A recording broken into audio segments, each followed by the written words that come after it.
မင်္ဂလာပါခင်ဗျာနောက်ဆုံးရနိုင်ငံတကာသတင်းတွေကိုကျွန်တော်အေဇက်ကတင်ဆက်ပေးမှာဖြစ်ပါတယ်အမေရိကန်အီရန်စစ်ပွဲတေဆုံးသူ2086ဦးထိရှိလာတဲ့အကြောင်းအီရန်ရဲ့တရားတွေနဲ့ဓာတ်အားပေးစစ်ရုံတွေကိုတိုက်ခတ်မယ်လို့ထရန့်ကချင်းချောက်ခဲ့တာနဲ့ဟော်မုတ်မှာတင်မောလုံခြုံရေးအင်အားသုံးဝင်ကိုကုလသမဂ္ဂမဲခွဲမှုမှာတရုတ်နိုင်ငံကကန့်ကွက်ခဲ့တဲ့အကြောင်းတွေကိုဖော်ပြပေးလိုက်ပါတယ်ပထမဆုံးတင်ဆက်ပေးမယ့်အကြောင်းကတော့အမေရိကန်အီရန်စစ်ပွဲဆက်လက်ဖြစ်ပွားနေပြီးတေဆုံးသူ2086ဦးထိရှိလာတယ်ဆိုတဲ့အကြောင်းပဲဖြစ်ပါတယ်အမေရိကန်နဲ့အစ္စရေးရဲ့နောက်ဆက်တွဲတိုက်ခတ်မှုအတွင်းအီရန်နိုင်ငံမှာရှိတဲ့စေတုတေသနာစင်တာတစ်ခုတရားဒဇင်းနဲ့တမဏိစက်ရုံတွေထိခိုက်ပျက်စီးခဲ့ကြောင်းသိရပါတယ်အဲ့နောက်အမေရိကန်သမ္မတဒေါ်နယ်ထရန့်ဟာကာရက်မြို့ကတရားတိုက်ခိုက်ခံရတဲ့ဗီဒီယိုမှတ်တမ်းကိုဆိုရှယ်မီဒီယာပေါ်မှာမျှဝေထားပါတယ်လက်ရှိဆောက်လက်စတရားပြိုကျပျက်စီးသွားပြီဖြစ်သလိုဘာမှမကြံတော့တဲ့အခြေအနေမြောက်ခင်မှာအီရန်အနေနဲ့သဘောတူညီချက်ရယူသင့်တယ်လို့လည်းသူကဖြည့်ဆွတ်ပြောဆိုထားပါတယ်။အဲဒီတိုက်ခိုက်မှုတွင်လူရှိဦးသေဆုံးခဲ့တယ်ဆိုပြီးဒေသဆိုင်ရာတာဝန်ရှိသူတွေကအတည်ပြုထားပါတယ်။ B1 မီယာတရားကြီးဟာအရှေ့လေပိုင်းဒေသမှာအမြင့်ဆုံးဖြစ်ပြီးကာရက်နဲ့တဟီရန်မြို့တော်ကိုဒေါ်လာတန်း400အကုန်ကျခံကဆက်သွယ်ပေးထားတာပါ။နောက်ထပ်အီရန်မြို့တစ်ခုဖြစ်တဲ့အဆာဖာဟန်အနီးမှာလည်းလေကြောင်းတိုက်ခိုက်မှုဖြစ်ပွားခဲ့ရာဒုံးကျည်စခန်းတစ်ခုပောက်ကွဲပျက်စီးခဲ့တယ်လို့ဆိုထားပါတယ်။ဒါကြောင့်အီရန်စစ်ဘက်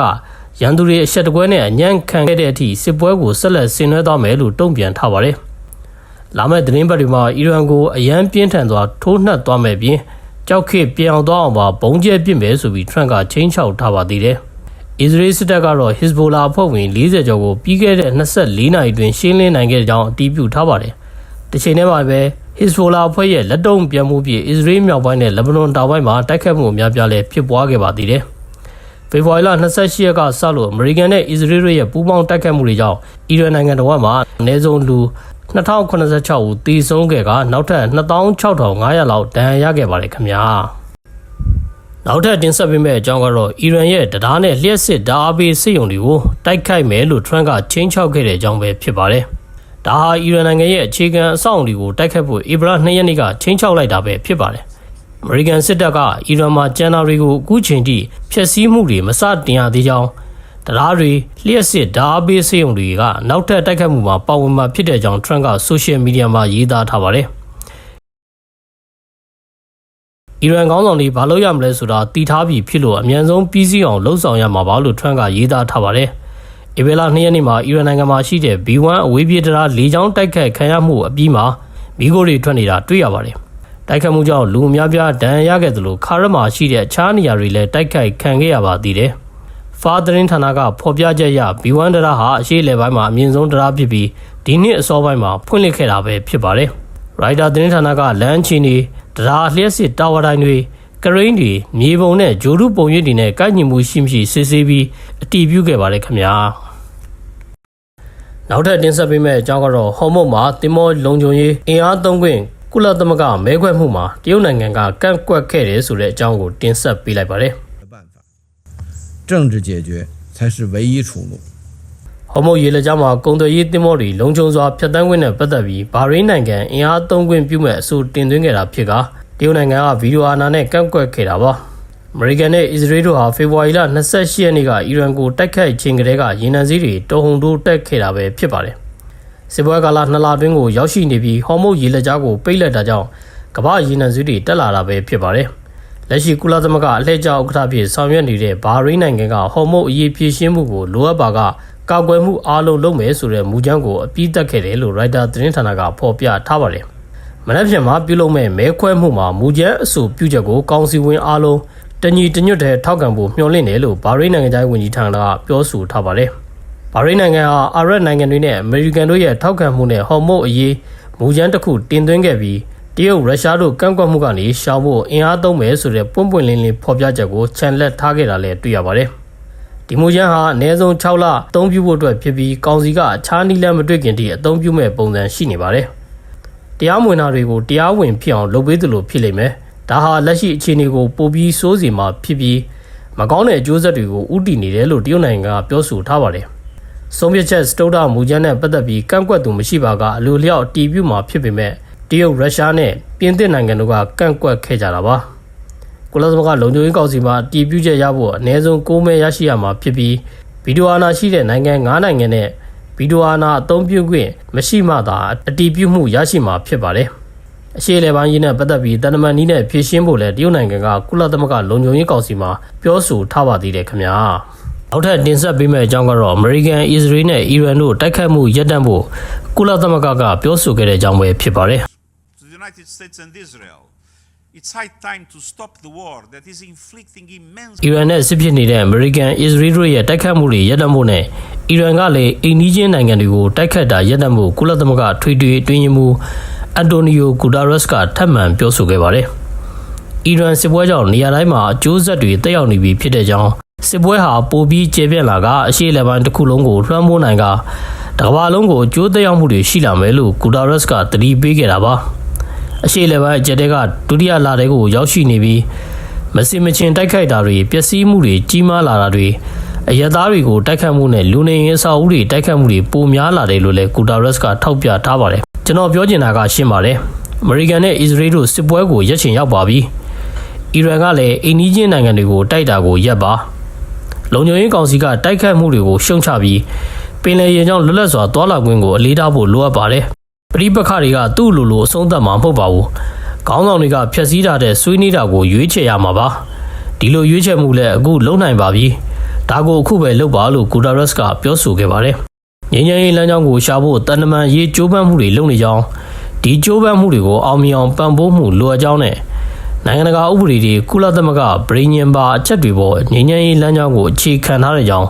Guterres ကထပ်မံပြောဆိုထားပါတယ်ခင်ဗျာနောက်ထပ်တင်ဆက်ပေးမယ့်အကြောင်းကတော့ကာကွယ်ရေးပူးပေါင်းမှုတိုးမြှင့်ဖို့တောင်ကိုရီးယားနဲ့ပြင်သစ်တို့စီစဉ်နေတဲ့အကြောင်းပဲဖြစ်ပါတယ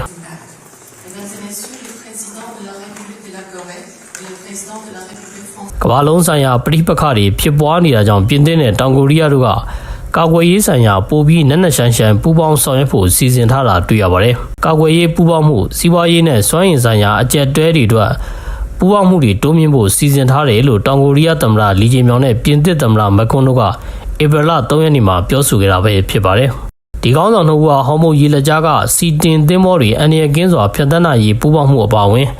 စွမ်းအင်လုံခြုံရေးဆိုင်ရာအားကောင်းအောင်လုပ်ဖို့လည်းကတိပြုခဲ့ကြပါတယ်။တောင်ကိုရီးယားနဲ့ပြင်သစ်နှစ်နိုင်ငံစလုံးကလက်နက်ထုတ်လုပ်သူတွေဖြစ်တာကြောင့်သူတို့ရဲ့ကာကွယ်ရေးပူးပေါင်းမှုတွေကိုတိုးမြှင့်မယ်လို့ထိပ်သီးအစည်းအဝေးမှာပြောခဲ့တာဖြစ်ပါတယ်။တောင်ကိုရီးယားနဲ့ပြင်သစ်တို့ဟာတပ်တုစီမီကွန်ဒတာတွေကွမ်တန်နည်းပညာတွေ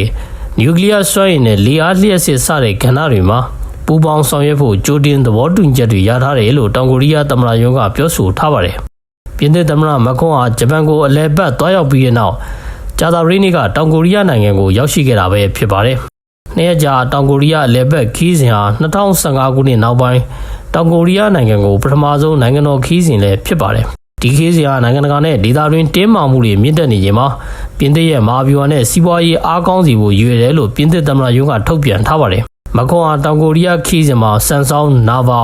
ဟွန်ဒိုင်းစတဲ့လုပ်ငန်းရှင်အကြီးအကဲတွေနဲ့တွေ့မှာဖြစ်ပြီးတောင်ကိုရီးယားကိုပစ္စည်းတင်ပို့မှုမြင့်တင်ရေးလည်းပါဝင်သလိုပြင်သစ်စစ်ရုံတွေနဲ့နည်းပညာကဏ္ဍတွေမှာတောင်ကိုရီးယားရဲ့ရင်းနှီးမြှုပ်နှံမှုတွေရရှိဖို့လည်းရည်ရွယ်ထားပါတယ်ခင်ဗျာ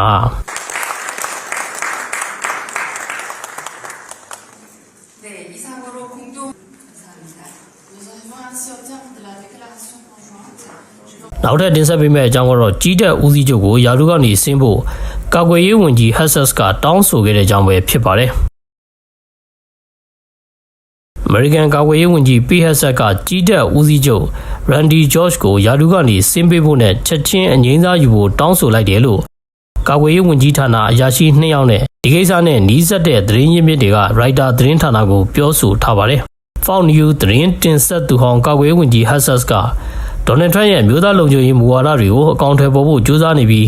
းထိပ်တန်းစစ်ဗိုလ်ချုပ်ကြီးတွေနဲ့ရေတပ်အမတ်ကြီးတွေကိုယာရုကနေဖယ်ရှားကာကာကွယ်ရေးဝန်ကြီးဌာနကိုပြန်လည်ဖွဲ့စည်းရေးအမြန်ဆုံးလှုံ့ဆော်နေပါတယ်။ဟက်ဆတ်ကရန်ဒီဂျော့ချ်ကိုဘာကြောင့်ယာရုကနေထွက်ခွာခိုင်းတယ်လဲဆိုတာကိုတော့သတင်းတွေကဖော်ပြထားတာမျိုးမတွေ့ရသေးပါဘူး။ဒီသတင်းကို CBS News ကပထမဆုံးထုတ်ပြန်ခဲ့တာပဲဖြစ်ပါတယ်။လောလောဆယ်မှာတော့ဒီကိစ္စနဲ့ပတ်သက်ပြီးရန်ဒီဂျော့ချ်ရဲ့ရုံးဘက်ကမှတ်ချက်ပေးတာမျိုးလည်းမတွေ့ရသေးပါဘူး။ရန်ဒီဂျော့ချ်ဟာအီရတ်နဲ့အာဖဂန်စစ်ပွဲမှာတာဝန်ထမ်းဆောင်ခဲ့တဲ့ခြေလျင်တပ်ဖွဲ့အရာရှိအောင်တူဖြစ်က2023ခုနှစ်မှာ စစ်တပ်ရဲ့ထိပ်တန်းအရာထူးကြီးတက်ဦးစီးချုပ်ဖြစ်လာခဲ့တာပဲဖြစ်ပါတယ်ဒီရာထူးဟာပုံမှန်အဖြစ်တန်တန်း၄နှစ်တာဝန်ထမ်းဆောင်ရမှာဖြစ်ပေမဲ့တစ်နှစ်ကျော်ကာလမှာအနားယူဖို့တောင်းဆိုခံရတာလည်းဖြစ်ပါတယ်အခုရန်ဒီဂျော့ကိုဖယ်ရှားလိုက်တာပင်တဂွန်ခေါင်းဆောင်မှုပိုင်းမှာဖြစ်နေတဲ့အပြောင်းအလဲကြီးတွေကတစ်ခုပဲဖြစ်ပါတယ်ပြီးခဲ့တဲ့နှစ်ကလည်းပူရဲစီဦးစီးချုပ်အဖွဲ့ပဲဥက္ကဋ္ဌစီဂျူဘရောင်းပြင်ရေတပ်စစ်စင်ချုပ်နဲ့လေတပ်ဒူးစီးချုပ်တို့ကိုရာထူးကနေဖယ်ရှားခံခဲ့ရပါတယ်ခင်ဗျာ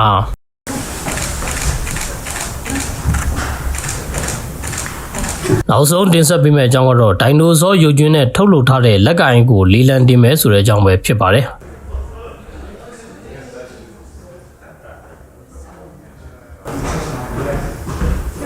တီရက်လိုလူတီများတဲ့ဒိုင်နိုဆောကြောက်ဖြစ်ယူခြင်းကနေ